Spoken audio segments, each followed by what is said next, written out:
Well, good morning and welcome to week one and greetings from a somewhat snowy Arlington, Texas. It's not a lot of snow. In fact, it's really just our rooftops that have a dusting. But hey, for me, who doesn't get a lot of snow, this is pretty exciting. I know some of you in Rexburg and other cold places might think that's nothing. In fact, you might even wish for just a dusting of snow. But it's kind of neat to wake up once in a while and see snow, even if it's just a dusting.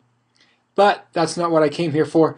I don't want to give you a weather report, but I did want to take just a few minutes and talk about our assignments for this week and what's going to be required of you this week. This is not designed to really go through the concepts in detail, but rather give an overview of what you need to do.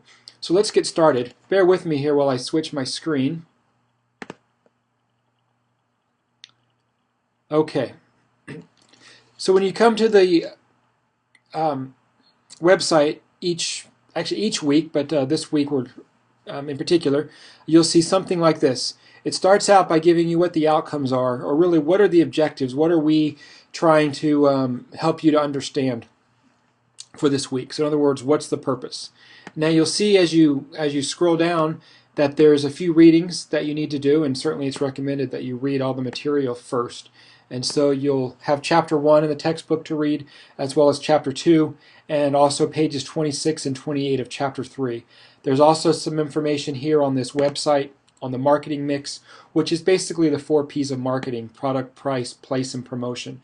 I encourage you to really go through and understand these and click through some of the links that are found on this website and really understand these concepts. It'll help not only for the assignments this week, but it'll also help with your assignments going forward on the rest of the semester as well. Now, there's also a case study that you need to go through as well, and I'll explain that in just a few minutes. So let's start with some of the work that you need to do. Now, throughout this semester, you're going to be working on a group project. It's actually broken up into 3 sections. Week 5, Week 9, and Week 12 is when you have each of these due. And so the first thing you need to do is you need to come up with a target company, a target product, service that you and your team want to work on. And so this discussion group over here is set up to really start talking about this and getting an idea